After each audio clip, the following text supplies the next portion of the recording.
Ahead on NCBA's Cattleman to Cattleman.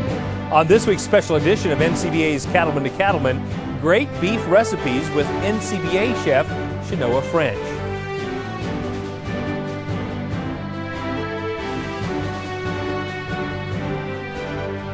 And now, a special edition of NCBA's Cattleman to Cattleman with host Kevin Oxner. Hello and welcome to this week's special edition of NCBA's Cattleman to Cattleman. I'm Kevin Oxner. Thanks for joining us. Cooking with beef is always a fun experience. This week, we're revisiting some of our favorite and easy-to-make beef recipes with NCBA chef Shanoa French. Let's take a look.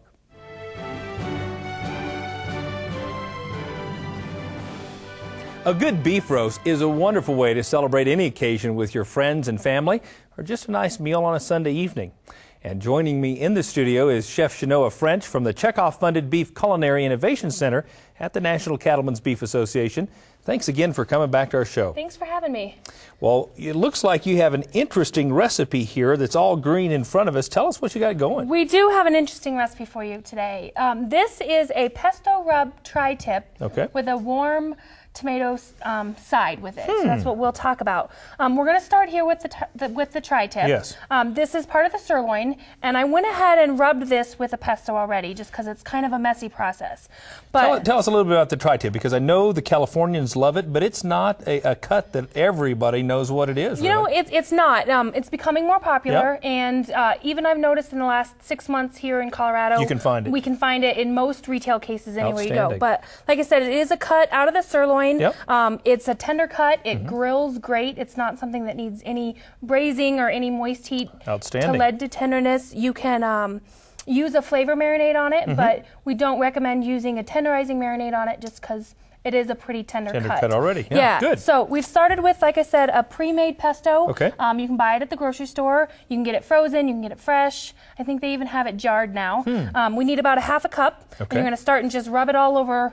Like I said, it's kind of messy, so that's where they've started. Perfect. And then before we go into the oven, this is going to be an oven recipe instead of a lot of people think that this is something that needs to go on the grill. Sure.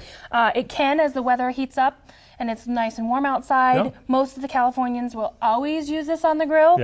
This is kind of one of those crossover recipes. So I'm going to top it off with a little bit of black pepper. Yep, just kind of give it the seasoning. I love black pepper. It's kind of the joke in the kitchen that if I've seasoned it, there's plenty in there. Plenty of pepper. But what I'm going to start talking about here is roasting pans. And we do use this in the oven. Most common. Ovens. This is most common ovens. This is a broiler pan, technically. This usually comes with all standard ovens. It usually is in that bottom drawer. The nice thing about it is it has a bottom, kind of catches all your drippings down there. So this is an option that you can use.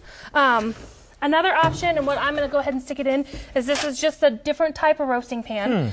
It's got a little bit of a grate on the bottom.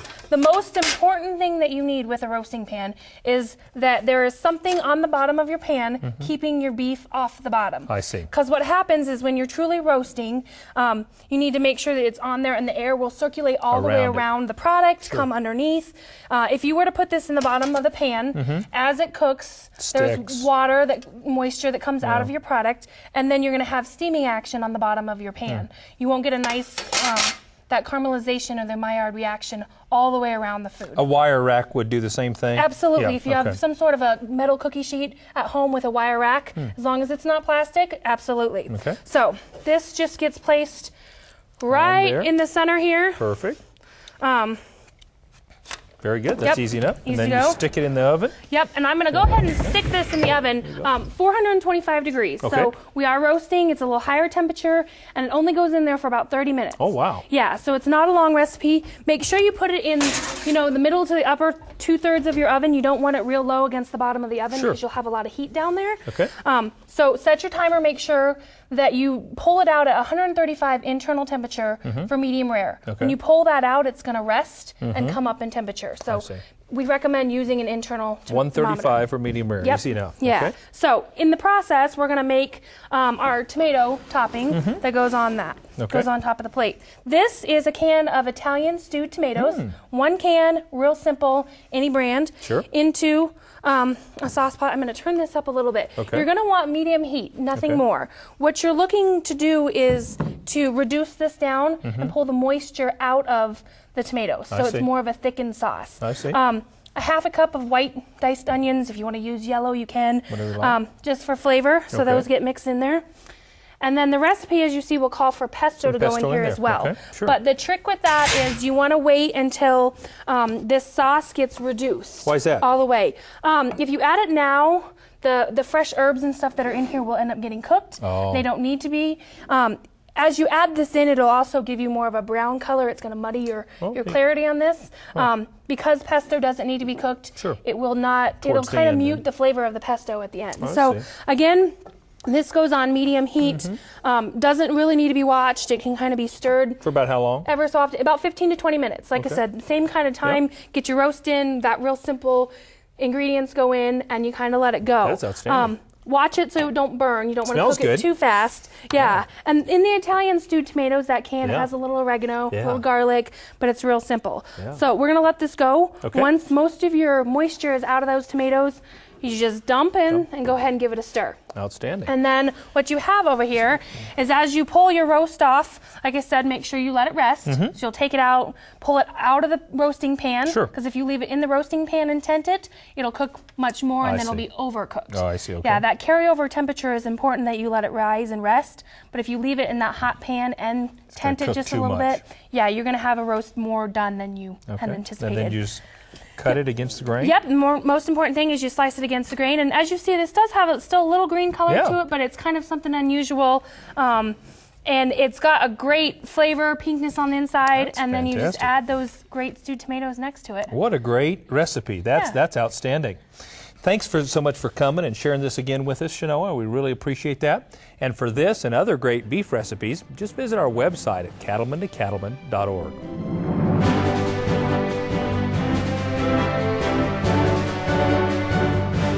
It's a dish you don't often see outside the month of March, but corned beef is a great everyday recipe. And joining me in the studio is Chef Shanoa French from the Chekhov-funded Beef Culinary Innovation Center at the National Cattlemen's Beef Association. Thanks again for coming and sharing this recipe. I have to tell you, Ochsner is not exactly an Irish name, but I am interested when you put corned beef and cabbage together. So tell us what you have. Well, today the recipe is slow-cooked corned beef with a red currant mustard sauce. So this recipe is ideal for those that want to start it in the morning, go away to work, and then come back. I know St. Patrick's Day this year is on a weekend, so that's not as necessarily a problem. Sure. But if you want to do this on the stove, you can. It takes a little bit less time. Okay. So what we're going to do is we're going to start here with crock pot. Yep. And go ahead and load all our ingredients into this and set the timer and walk away. We're going to start with 2 medium-sized onions. You don't need to cut them real small, just quarter of them. They're giving us flavor, so that's kind of their purpose. Okay. And then 3 stalks of celery. Very good. So we're going to dump this in here. In the bottom? In the bottom. easy That enough. kind of gives you the base so nothing burns down there as well. Okay. The next thing, we're going to take about 2.5 pound brisket, depending on how much you need for your family. One trick is make sure that it fits in your crock pot. The bigger you get, the bigger crock pot you're going to need. Correct. So this will come corned already. It's brisket that's corned. It'll come in a package. Yep. Usually has a pickling seasoning Sure. with it. The package with Yeah, if it doesn't have one, you'll need to just get some in the grocery aisle. Okay. So I'm going to go ahead and throw this inside. Yeah. Just right on top. Yep, just right on top. I'm going to stick it in there. Okay. Then your Dump seasoning. your seasoning on top. Very good. And then the other trick to this is 1 can of beer. Oh, so okay. go ahead and pick your favorite, whatever you have in the refrigerator. Sure. Just a 12-ounce can or bottle. Very Goes good. right on top. Yep. And you do need a little bit of liquid. This will right. help with the cooking process. This is a non-tender muscle Yeah. right at the beginning, so it needs that slow, moist heat cooking Sure. to kind of break down. Do you put the fat side up or down, or does it matter? It doesn't matter. Really I good. always put it down. If you're going to be cooking it in a pan Yeah. with more of an intense heat source, make sure you put it down because it'll kind of protect it a little bit. Gotcha. If you're grilling, you would always put fat up so it runs down. Sure. But in a crock pot, it doesn't matter. Lid on. Throw it in the crock pot. On high for 6 to 7 hours, on low for 9 to 10. So depending on how quickly you need it, Sure. which process. This goes in the morning, you walk away. Walk away from When you get home at night and you're ready to eat, you'll need another 25 minutes before you're ready to eat. We're going to do vegetables Yep. and the sauce. So we're going to start here. These actually get done in the microwave. It's the easiest way, and you can combine them all together. Yep. You're going to take about 1.5 pounds cabbage. Yep. More if you like it, a little less if you don't. And green cabbage, don't use the red. Right. Red new potatoes. Yep. And then just some carrots. Okay. Real easy. Easy enough. One trick I'm going to show you with the cabbage is this is a real kind of a bitter, strong piece in there. Yep. You're not going to want to eat that. But if you cut it out, you take the core out before you cook them, you're not going to be able to get them out of the pot. The pot is easy. Okay. So what I recommend is that you cut them and leave this in. And it helps. It helps hold them Hold together. the leaves together. And then once they're all cooked, you can pull them out and then just slice this out real quick. That is an interesting So make sure that you cut your cabbage down enough so that it cooks consistently. In this pot, as you see, obviously your potatoes and your carrots are much smaller. So even size pieces to some degree to make sure everything cooks evenly. Gotcha. You just take a nice good slice off. Piece of that is still left in there. That's Yeah, very and good. see this piece right here at the bottom kind of holds all your leaves together. Oh, that's great. Yeah. Now, once you've microwaved them, you add about 1/2 cup of water to this, put saran wrap over the top, stick it in the microwave. Goes for 12 to 15 minutes, depending on the power of your microwave, and how soft you like your vegetables. Obviously, the longer, the softer they'll get. If you don't like them real mushy, don't let them go as long. Once they're all done, you're going to take your cabbage out and go ahead and slice off this core. So then have to you're eat that. done. You just slice this little guy off and don't eat him. He'll be kind of a bitter, hard texture. Once your vegetables are all done, you're going to go ahead and add a little bit of butter to them. So just kind of pour that in, toss them all around, and a little bit of black pepper. Perfect. Some seasoning. That's easy enough. That's So easy. what do we have here? Jelly? So this is our red currant jelly. Really? You can find red currant jelly. It kind of looks like strawberry or anything else, but it'll have a different flavor in the jelly aisle. And you take a whole jar of it. And again, this is something that's done in the microwave, and this is done right at the end. Okay. You're getting ready to sit down. It's a quick process. You microwave it, and this has kind of been sitting just a minute, but microwave it so that it gets soft and loose. Not quite pancake syrup consistency, but kind of like that, Because what happens is you'll take your jelly that's warm and you'll mix in 3 tablespoons of Dijon mustard. Really? So go ahead and that gives that little bit of corned beef and cabbage mustard flavor. So mix that in. If you want to use an old style with the seeds in your mustard, you're more than welcome to. You can do that as well. Yeah, but go ahead and you can mix them together. You can use a whisk if you have a little bit bigger bowl, whatever is easiest for you. Wow. But the warmer your jelly is, the smoother this consistency will get. That makes and sense. it kind of gives it a little bit of reddish brown color. Interesting. Like I said, just keep mixing it until you have your consistency. If you let it set a little bit and you need to stick it back in the microwave, go ahead and give it like 30 seconds. Whisk it. Make sure as you take these dishes out of the microwave, they will be very hot. So just be careful about that. We don't think about necessarily in the microwave. And then go ahead and slice up your corned beef. That's a great looking dish. Yeah, put your carrots and your vegetables. We pulled a little bit of the celery and onions out. They do break down quite a bit. Again, they're primarily for flavor, but if you want to add them to your dish, go right ahead. And then whatever you don't eat at dinner can be hashed for the next morning. That's fantastic. You got it all. That and Lucky Charms. Right. Yeah. Well, thank you so much for coming again. This is a great, exciting recipe. For this and other great beef recipes, visit our website at cattlemantocattleman.org.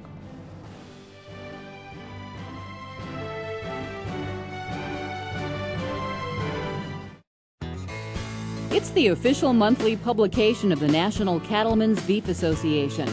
The National Cattleman is produced exclusively for NCBA members and includes coverage of the news and events affecting our industry.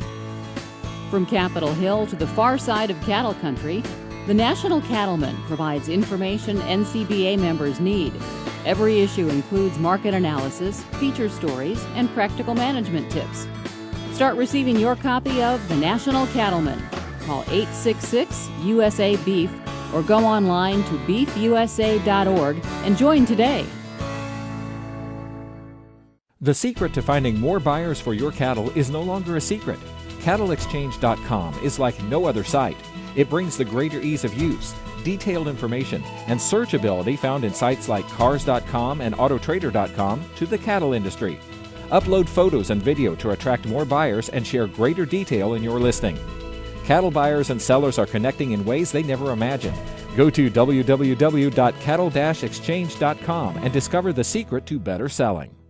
They're out there, lurking on your pasture, just waiting to infect your cattle as they graze. Cattle worms cost you money, but a Safeguard strategic deworming program allows you to deworm your cattle and lower worm burdens on your pasture, resulting in improved pregnancy rates and heavier calf weights. Plus, there's a Safeguard form for every operation, so start killing parasites where they lurk. Talk to your animal health provider today about a Safeguard strategic dewormer program. Safeguard. Think strategically. Act decisively. Hi there, I'm Joey. And I'm Rory, and welcome to our farm outside Nashville, Tennessee. When we go to work, whether it's on tour or here at home, we wear the West. That's right. Whether it's that perfect snap shirt or that perfect pair of boots, when you wear Roper, you wear the West. Learn more about us, Joey and Rory, and about Roper Western Wear at eroper.com. Telling the truth and being real, feeding my family a home-cooked meal. That's important to me. That's important to me. And planting the garden and watching it grow.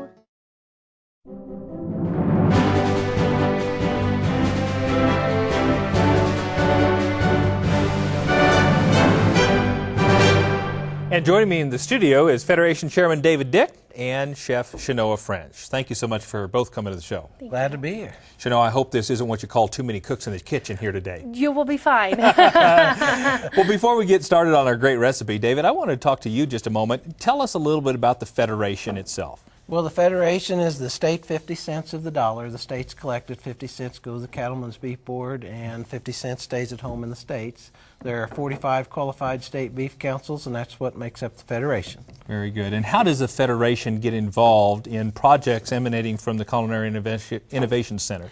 Well, there are a lot of things that 50 cents can do, and through the Federation we do a lot of recipe research, which is part of new product development, and we get things that Shanoa brings to us that are easy to do at home and tasty just the same. Absolutely, and it looks like she's already started. Shanoa, tell us what we're cooking today. Well, today we're going to do a different take on your traditional pot roast. Okay. So this is called the Southwest Beef Pot Roast, and what I have is usually a 3 to 4 pound bottom round. All right. So this is one of our lean cuts that we've used, and I've started rubbing a little bit of cumin. You can use fresh ground cumin, or you can buy it at the grocery store, and just about 2 teaspoons, rub it all over the roast, so it gives you some nice flavor. Sure. Over here you have a nice big stock pot. I've added a little bit of oil, and you heat it up. And what we're going to do is, the importance of that heated oil is we're going to get a nice sear, which will help impart the flavor when we do some braising, which is what this recipe requires. So, gotcha. And you would even do this in a crock pot kind of a you situation. could do this recipe in a crock pot, but we would recommend that you sear and you brown first and then go ahead and throw it in the crock pot.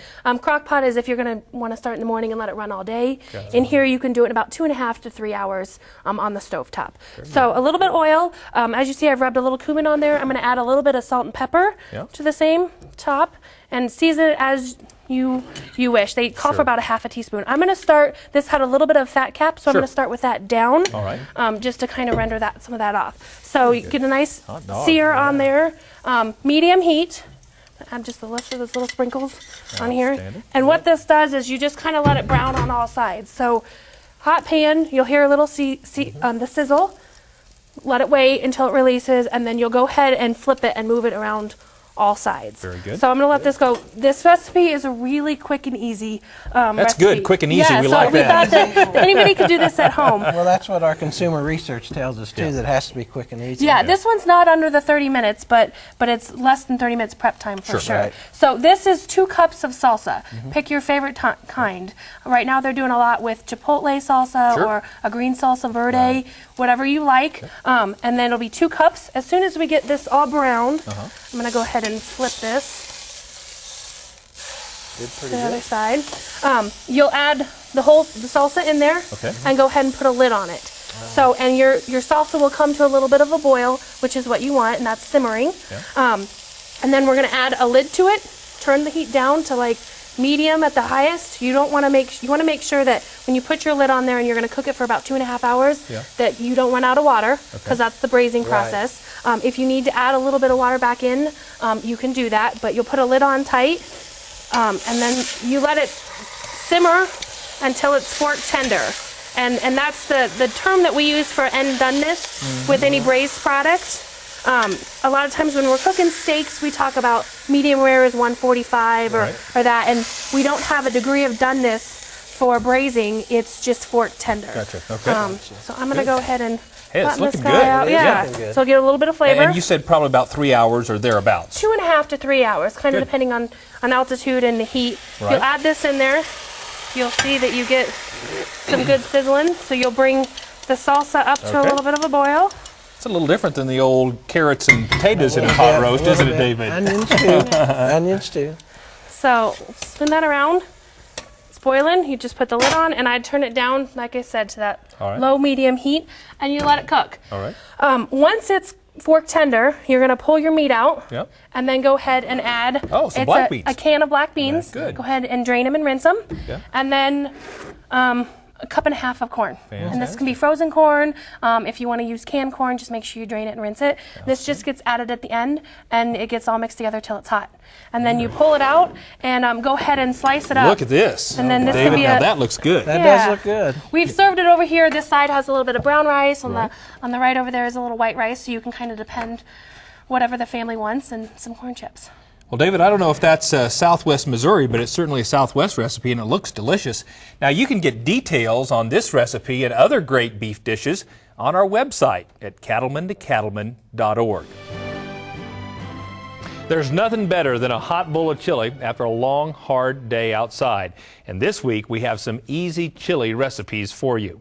Joining me in the studio is Chef Shanoa French from the Chekhov-funded Beef Culinary Innovation Center at the National Cattlemen's Beef Association. Thanks so much for coming back to the show. Thanks for having me. You know, it looks like you outdid yourself this time. I thought it was just one recipe. You've got all kinds of bowls sitting here. Well, it's our recipe. It's called Beef Chili 5 Ways, and you start with one quick base recipe, and then with 2 simple ingredients, you can create all these other 4 variations. And these are the only recipes in the base?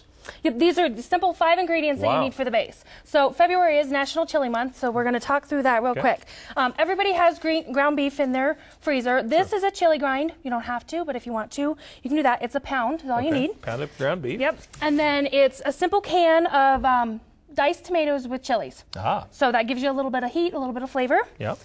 And then it's a can of black beans. Black beans, yep. Make sure you drain them and rinse them, otherwise there's a little film on them. So get rid of all that. Just one can.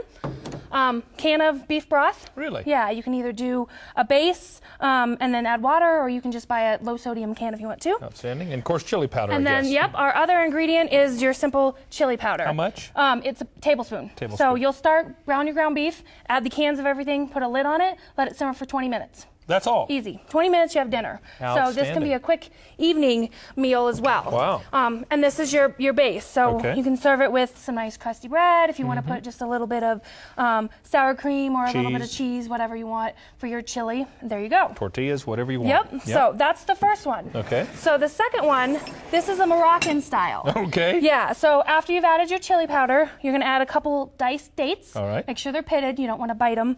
Or you can use golden raisins. Both of those, they add a little bit of sweetness to them. Okay. So that, and then a little bit of pumpkin pie spice. Really? It's the same, chili? Chili. It gives you that nice, sweet, rounded flavor.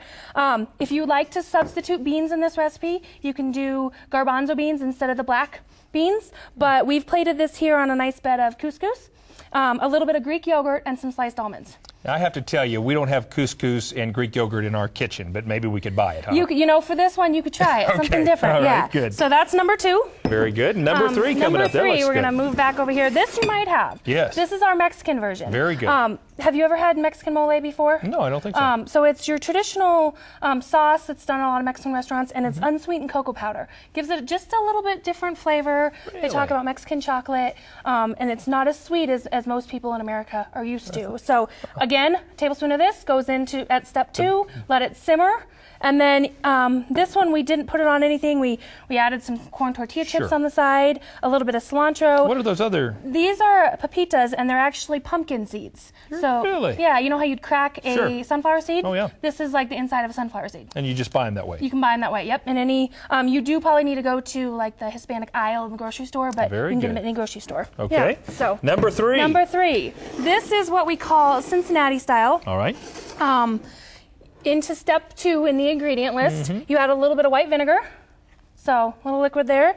And then this is cinnamon. Oh, really? So yeah, a little bit of, again, that sweetness like we added pumpkin pie spice last time. Gives you a little different flavor. Anywhere that you go in Cincinnati, Ohio, you can find their pastas. Sure. Spaghetti sometimes. Yep, and it's kind of a chili spaghetti. This, we've done elbow macaroni noodles, a little bit of the chili, and then we've done just your standard white onions, sour cream, and a little bit of cheddar cheese. That looks good. So, yeah. Simple. And then the fourth one. The fourth and final one that we have here for you. This is actually my favorite. Okay. This is what we called an Italian chili. All right. So again, into step 2, after you've done that, before you simmer, you add a little bit of fennel. And this is the ingredient that is most commonly picked up in any Italian sausage. So you'll see that little shape. Sometimes they grind them, but it gives you a real nice sausage flavor. Oh, neat. So a tablespoon of that into the chili, let it simmer. Go ahead and do your pasta right before you're ready to eat. You go ahead and mix in 3 cups of spinach. This can be another way to get your kids to eat spinach if they won't. It wilts down, so you don't want to do it too early because it will turn like a brownish greenish. But if you toss it in, last minute. what I usually will do is turn off the stove right before and then stir it in and let it sit, and then go ahead and start plating here. These this is little, they're called orchetta. Oh, it's little ears pasta. They have little scoops, as you can see in there. You can put any kind of pasta you could do any type that you want, but this is what we've chose. And then you top it with a little bit of pine nuts and some shaved parm. And so it's a total different profile for you. That's great. But yeah, so all of these are on the web. You can do the base chili and leave it in the freezer. Just make sure the most important thing, in order to bring out all the ingredient flavors, you need to cook it. So if you do the base and leave it in the freezer, you bring it back out, thaw it out, make sure you add them and then at least cook for 20 minutes. By heating your spices, you bring out the flavor and let everything cook together. Very good. Well, I've got to try one of these, if I can, real quickly here. Take a little bite. That's great. A little Italian chili, right? I love it. and on the 6th day, I assume you just throw them all together and have a round the world chili. I guess you could. That would be an interesting combination. Thank you so much. This is delicious. For this and other great beef recipes, visit our website at cattlemanandcattlemen.org.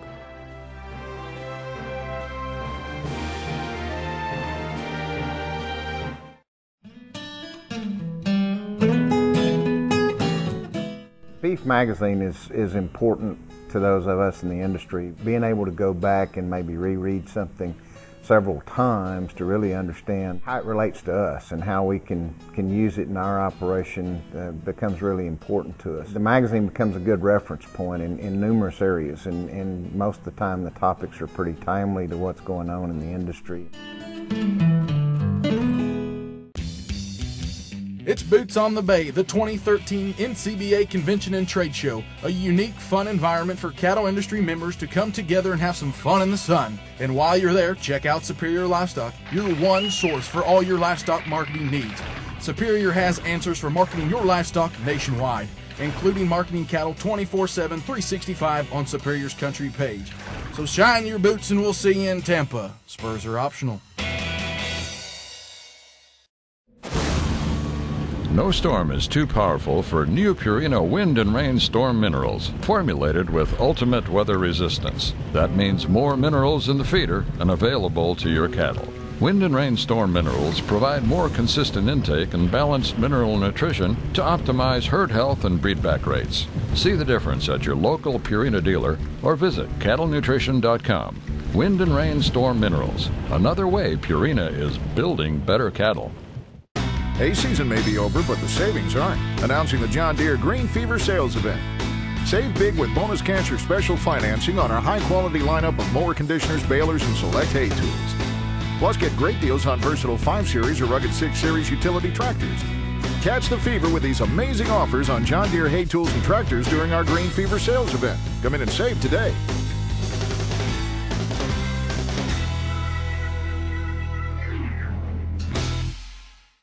Hi, I'm JD Alexander. Get ready for Boots on the Bay. Join me in Tampa, Florida for the 2013 Cattle Industry Annual Convention and NCBA Trade Show, February 6th through the 9th. It's the oldest and largest convention for the cattle business. We will attend important industry meetings, set policy, and network with cattlemen from across the country.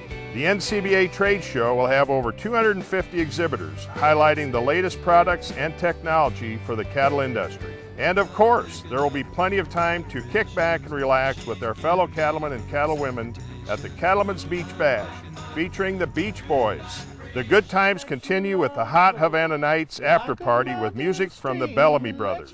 If you're in the cattle business, you can't afford to miss the 2013 Cattle Industry Annual Convention and NCBA Trade Show. For more information, visit beefusa.org. So pack up those boots and I'll see you in Tampa.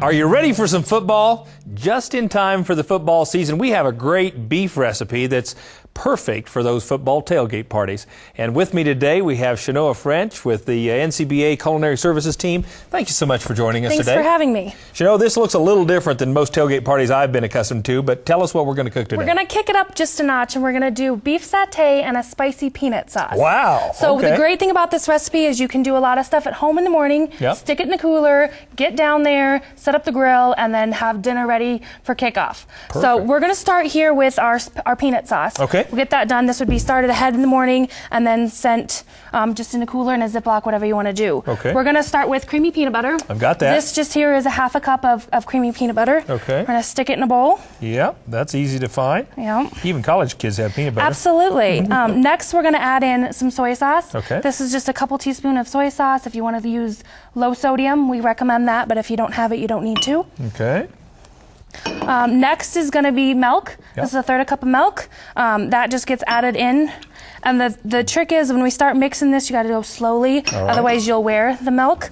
On top of here is going to be a couple teaspoons of lime juice. Oh, wow. So then just a little lime juice. That gives you your nice acid in your Asian cooking. And what are all our spices These here? are the spiciness comes in. So we've got a little bit of sugar, a little bit of cayenne, and then a little bit of powdered ginger. Oh. So that'll get added in here. Okay. I'm going to get rid of these real quick.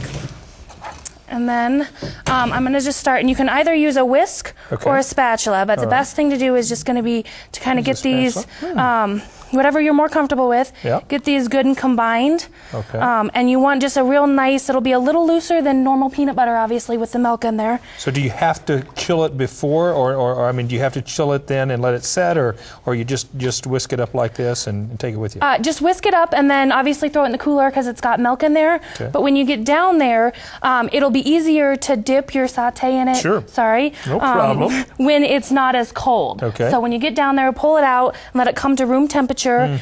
It can sit at room temperature for up to 4 hours. That's your safe zone with any of that stuff. So here you got it. Stick it in whatever you want to take with you to the game, and you're good to go. Perfect. So I've got to try that. Alrighty. So next thing we're going to do is we're going to start going into a marinade. And this marinade you start, mix it in a bowl, and we're going to save half of it to brush your skewers with when you're cooking them. Yeah, and so the important thing about marinade, if you're going to use that to brush any of your meat, you save half and never touch the raw, and anything goes in the raw gets discarded for food safety. Good food safety tip. Yeah, so we're going to start, I'm going to start with it into just a bowl, and then we'll go ahead and go into Ziploc. In here I have just a little bit of an Asian dressing. Really? This is a low-fat Asian dressing that you can buy at the grocery store. Choose whatever variety you'd like. This is a little bit of a sesame ginger one, so we're going to add that in. Yeah. In the bowl here. We've got a number of other spices there. What do you have there? Next in here, we're going to use some fresh ginger. So it kind of mirrors the ginger that's in here. This is a fresh one. We've got a little bit of brown sugar, so it'll give you a little bit of nice caramelization on the grill too when you do that. And then it's fresh cilantro. Oh. So kind of giving you, a lot of people think of cilantro as more of a Mexican ingredient, Spanish, but it kind of gives you a better flavor, rounding out the flavor in that. Oh, that's great. So we're going to dump this dump one all in. those in. Yeah. And the nice trick, about marinades is that we're going to use a Ziploc bag, and so you don't really even have to stir all of that together. Really? I'm going to stir half of it so that we can reserve some of it back to use later. Yeah, and I can sure hold that Ziploc for you if you that like. for me? You bet. So we're going to get this stirred up. Yeah. Real nice, and you're just combining those ingredients. Okay. So that when they're mixed together on the grill and you brush them on there, you have an equal distribution of all your flavors. Well, this is easier than I thought. I saw all these ingredients. Okay, about half of it. Yeah, so we'll do about half in there. Put that in our fridge, keep it in our cooler. Yep, and this will Take it need to the go game. with you to the game. So like I said, it goes in a little bowl. Make sure you bring a pastry brush with you, so that'll be important. We're going to stick this up here for later. All right. So what I'm going to show you now is how to slice some of this top round. This recipe calls for a pound of top round. Excellent.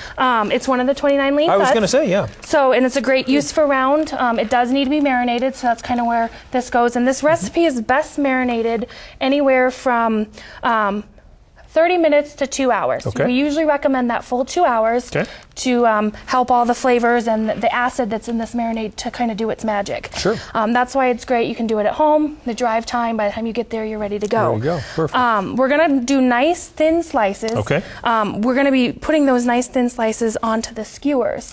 And most people generally think of satay as a chicken Asian dish. Right. And this is a great combination to use the beef flavors and Asian. It's just something a little different. That's great. You want to do real nice long strips, and only about 1/8 of an inch thick. Okay. Because they only cook on the grill for a couple minutes, so you want them thin. Okay. So I'm just going to go ahead and slice nice long strip down. You can have this done for you at your butcher if you want to. I see. If they'll do it, another trick to do when you're trying to slice meat is if it's pretty chilled, like it's come out not hard frozen, but it'll slice thin easier when you're using it really, really chilled. Oh, okay. So that's another trick for that. That's a good idea. So I'm just going to do 3 slices here and then show you. I've got a plate that's over here. Oh, perfect. After it's marinated. And these are, actually we can throw these, I'll show you real quick. Sure. Just go ahead and throw these into your Ziploc. Yeah. And Marinated. get out all the air. So you kind of roll it towards you. And then make sure you close your Ziploc. Something like that. Okay. And then it's ready to go in the cooler. Oh, that's perfect. Yeah, and so the more you toss it up, the more it gets incorporated. Cool. Now when you get down to the game, get your table set up and you get your either grill pan if you need to use that or your regular charcoal grill hot. Okay. We're going to use some skewers, and these skewers, make sure you soak them in water. Okay. I can tell you a real easy trick with, if you don't soak them, you're going to burn them, and then you'll be pulling strips of meat off the grill without anything to hold on to. It's a little challenging. Okay. Little water bottles. Okay. You can unscrew the top, take out and a just strip stick them of in it there. and just slip them in there. That's and then a good kind idea. of rotate them if you need to. That way Perfect. there's no extra container, no mess. Perfect. Okay. The trick with these is you take one end and you're going to kind of weave them all on here and then pull them down. I see. Is the easiest way to do that. All right. So Well, show us how to do we'll that. take one piece and I'm going to give it a little bit of a tail. Yeah.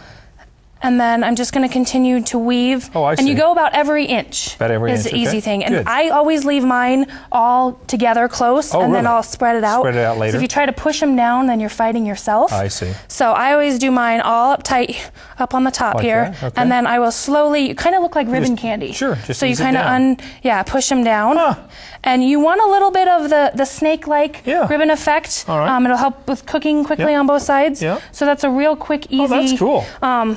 And they're all skewered. Yeah, that doesn't take like very I said, long. this is something that can be done right when you get down there. Bring a glove or something, that way you can wash your hands. Sure. But you're all set. Get them all skewered, and then we're ready to go to the grill. So then they're all skewered. And then we'll move over and just stick these right on the grill or on the grill pan. Yeah. I'm going to grab these just with my fingers. Sure. And basically, these are a quick, like 2 to 3 minutes. Oh, they're okay. quick because Yeah. they're real thinly sliced. Yep. So you'll do them about 1.5 minutes, 2 minutes on one side. We're going to brush them with some of that leftover marinade. Sure. And then they're ready to go. Outstanding. So it's quick real and nice, easy. Yeah, no medium kidding. heat on here. Just going to throw these little guys on. Easy to eat while you're standing around with folks. Yeah, and the nice thing is most people think of, I'm going to go to the tailgate and I'm going to have to eat hamburgers and hot dogs. Hot dogs, yeah. And this is something that if people are trying to be conscious of carbs, they're not eating a bunch of buns. Yeah. And you can kind of pair this with some Asian-style salads, some Asian coleslaws. That way you get your cucumbers and your nice vegetables with it. You got a little peanut butter, so that kind of gives you an extra little piece of protein in there. And while you're turning those, it looks like this is what we end up with. This looks great, Shanoa. Yeah, that's just a nice platter that we put together. Yeah. And then you've got this, again, this peanut sauce here, and I can tell you that tasted fantastic. Well, this is a great new twist on a typical tailgating party, and I appreciate you coming and sharing these ideas with us. If you want more information on this and other great beef recipes, just visit us at cattlemantocattleman.org.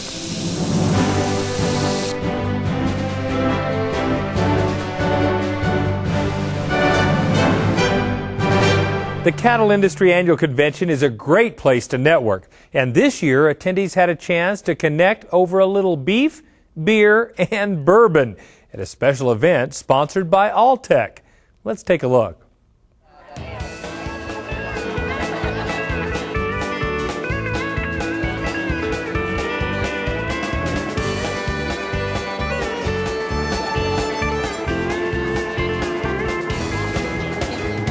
Beef, beer, and bourbon in Nashville, Tennessee. What goes better? Bourbon and beef. It's the perfect combination and the perfect time to hold the NCBA convention. It's a great way to socialize and just have a little fun here this afternoon on the last day of the trade show. The Beef, Beer, and Bourbon Crawl took place right in the middle of the cattle industry's biggest trade show, with a little something for everyone. This trade show is one of the best trade shows that is out there. It's amazing the amount of industry and businesses that come here to be a part in. And there's no other place that, for those of us as beef producers, can go to have this much information in one place. It's an event that we will never miss. I think just getting to see everybody and meet everybody from across the whole nation, I think that's been the best part. Along with a chance to catch up with friends, old and new, there was an opportunity to try some great food, courtesy of certified Angus beef. And hey, why not a beer or a splash of bourbon to wash it down? The folks at Alltech say it was the perfect combination for their company. Obviously, Alltech has a lot of different divisions, and one of our divisions happens to be a brewery where we produce our own beers and our own bourbon, so it actually fit in perfectly with this event. Sponsors and attendees alike say making connections in a relaxed, fun atmosphere like the big NCBA trade show is a great way to keep on the cutting edge of the cattle business. Well, I think it's exciting times for the cattle industry right now. Profitability's up, which is a nice change for them over the last few years, so everybody's excited. There's lots of new information out there, new technology. I think this is a great combination to have a bourbon and beef event at the trade show. Reporting from the NCBA trade show in Nashville, Tennessee. I mean, nothing goes better than beef and bourbon. I'm Matt Fleck for NCBA's Cattleman to Cattleman. Now, next year's Cattle Industry Convention and NCBA trade show is in Tampa, Florida, next February. Find out how you can take part by going to our website at beefusa.org. Here's what producers are saying about Progressive Cattleman Magazine, the beef industry resource. I recommend that anyone who's serious in the beef industry about improving their operations, efficiency, and profitability subscribe to Progressive Cattleman. There's articles, there's the advertisements are very well done, and it's kind of a quick and concise look at where the cattle industry is on that day. We find that it's a go-to must-read for us each and every month. Subscribe today at progressivecattle.com. Workin' Ranch Magazine savvies the challenges and rewards of those who make their living on the ranch. From pretty loops in the Brandon pen to cold nights calving heifers, we cover the real deal. Subscribe today. Just go online to workinranchmag.com or give us a call. We'll fix you right up. You can also visit us in person at the NCBA convention in Tampa. Workin' Ranch, your magazine. Draxxin, clearly cattlemen's #1 choice to fight BRD. Here's why. Nothing's more depressing in a stalker business as the doctor and you still have your chronics, you still have your death loss. Man, with Draxxin, we just found out that, especially with microplasts, you just had to be there to see the results. And the evidence backs up what most cattlemen already know. Draxxin cuts chronics and mortalities by 70%. So talk to your veterinarian and check the online calculator at Draxxin.com. You'll see, nothing gives you more for your money when you're fighting BRD. Just a great antibiotic. Very, very effective. Don't let the price tag scare you. It's a no-brainer. You just use it. Do not use in female dairy cattle 20 months of age or older. Do not use in calves to be processed for veal. Draxxin has a pre-slaughter withdrawal time of 18 days. Please visit Draxxin.com or call 1-888-DRAXXIN for more information. Let's face it, you don't think a lot about your trailer hitch. You use it and forget it. We understand. But at B&W, we think about it. Short nights, long hauls, never-ending chores. The unthinkable. We think about it all, so you don't have to. B&W. Trusted. Glenn's worked his ranch since he was a boy. A lifetime invested raising cattle and crops and caring for the land and producing a product his urban neighbors can enjoy and trust. Well, why does he go that extra mile? So someday someone he loves can carry it on. IMI Global Third-Party Verification can be your partner in helping you to market wisely and responsibly in this new world where people care where their food comes from. Real people.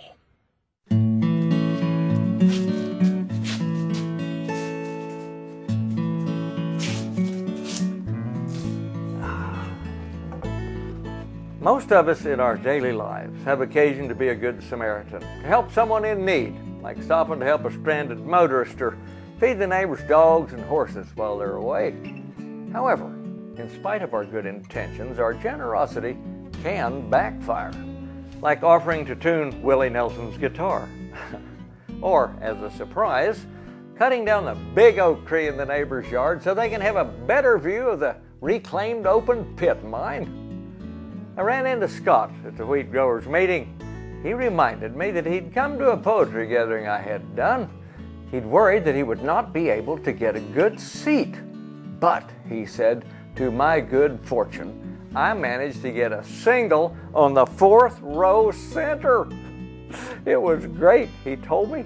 There was lots of fancy-looking cowgirls prancing down the aisle. Maybe one or even two would have the seats next to mine. Well, 5 minutes before the curtain rose, he heard the usher escorting an elderly lady down the aisle with her walker.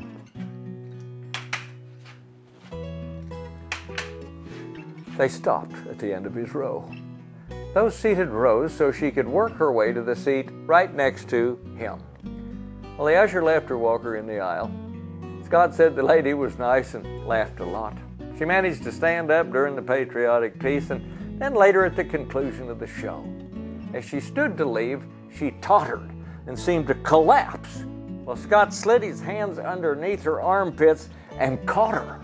She was so light, so frail, he remembered. She said something he didn't catch and then toppled over again. Well, once more he stepped in to save the day. Why don't you just sit down and I'll go get your walker? She turned and looked up at Scott.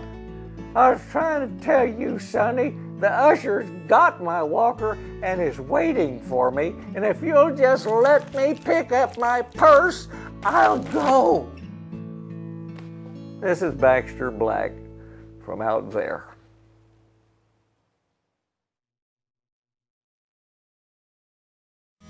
Hello, I'm David. I'm Howard. We're the Bellamy Brothers. Join us in the Sunshine State of Florida for Boots on the Bay. Head to the Bay for the 2013 Cattle Industry Annual Convention and NCBA Trade Show. It's all happening February 6th through the 9th at the Tampa Convention Center. This is a chance to learn more about the industry and to network with folks from every corner of the cattle community. Then sit back and enjoy some great country music from artists like ourselves. You can find more information about the convention and events by visiting beefusa.org or by logging on to Facebook. Let your love grow with the smallest of dreams and let your love show, and you'll know what I mean. It's the season. Come on down to the Sunshine State. Ever wonder where the beef checkoff dollar goes and what it buys?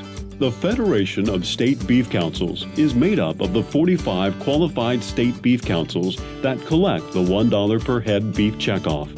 Each council keeps control of 50 cents, and sends 50 cents to the Cattlemen's Beef Board for use in national beef checkoff programs. Many states also choose to send a portion of their share to the Federation to expand national and international efforts. As a division of the National Cattlemen's Beef Association, the Federation of State Beef Councils works to support an effective state and national partnership, helping to increase beef demand through research, promotion, and education. Because producers themselves direct these programs, your beef checkoff dollars are in good hands. Learn more about the Federation of State Beef Councils by visiting beefusa.org. I'm an NCBA member. I'm an NCBA member because I think as an advocacy group, NCBA has done some great things for our industry, and I kind of feel compelled to give back some of what they've done for us. I'm an NCBA member because it's an organization that stands up for the industry that I love and will allow my family to continue and to be a part of this great industry. Because this organization is looking out for cattle producers. I'm an NCBA member because NCBA doesn't pick and choose what issues it works on. It works on every issue, every day, on behalf of all the cattlemen across the country. They understand what makes our cow-calf business profitable. Join me and thousands of other cattlemen across the country. Join me today. Join me today. Join NCBA today and receive a new member gift while supplies last. Head to beefusa.org and enter the promo code C2C or call 866-USA-BEEF and mention C2C.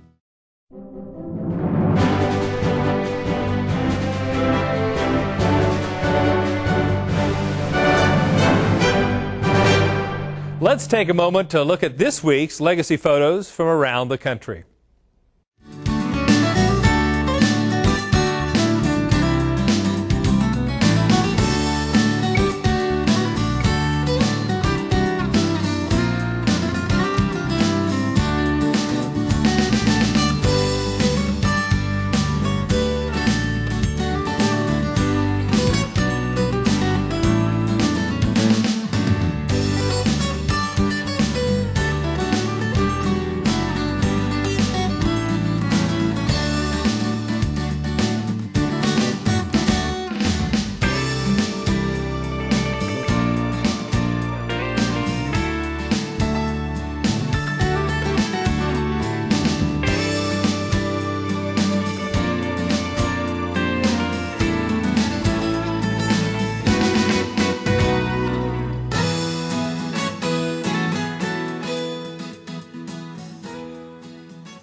Do you have a favorite picture of your farm or ranch you'd like to share? Send it to us by visiting our website at cattlemantocattleman.org. Thanks for joining us for this week's edition of NCBA's Cattleman to Cattleman. We'll see you right back here next week on RFD TV.